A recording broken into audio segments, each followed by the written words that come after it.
മനസ്സും കൊണ്ട് തന്നെയാണ് എനിക്ക് ഇവിടെ ഒറ്റയ്ക്ക് വന്നിരുന്ന് സംസാരിക്കേണ്ടി വരുന്നത്.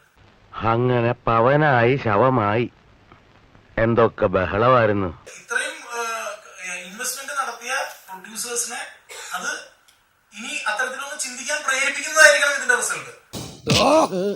നിനക്ക് സംതൃപ്തിയായിട്ടാ ചതിയോ? പ്രോഡക്റ്റ് നന്നായിട്ടുണ്ടെന്ന് ഉള്ള പൂർണ്ണ വിശ്വാസത്തിൽ നിന്നാണ് ഞങ്ങൾ എല്ലാവരും ബിലീവ് ചെയ്തത്. ഉറപ്പായിട്ടും എല്ലാവരും മനസ്സ് നടത്തും. ഇത്രയും ബുദ്ധിമുട്ടുകൾ ഇതിൽ പുറകിൽ എന്നെ കൊണ്ട് കഴിയുന്നൊക്കെ ഞാൻ ചെയ്തിട്ടുണ്ട്. ആളുകൾ പലതും പറയുന്നുണ്ട്.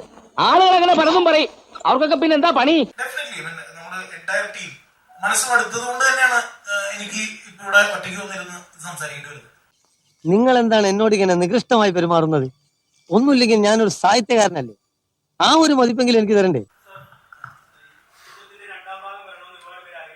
എന്റെ പൊന്നോ വേണ്ട. അത് ഉറപ്പായിട്ടും നമ്മൾ അതിനെപ്പറ്റിയുള്ള ഒരുപാട് ഡിസ്കഷൻസ് നടത്തുകയാണ്. അത് ഒരു ഓൺഗോയിങ് പ്ലാൻ ആണ്. ഇത് പിടിച്ചേ എന്താ സ്വന്തം പറയാൻ എന്റെ കയ്യിൽ ഇത് മാത്രമുള്ളടാ. എന്നെ വേർബോഡി ആയിട്ടെങ്കിലും ജീവിക്കാൻ അനുവദിക്കടാ.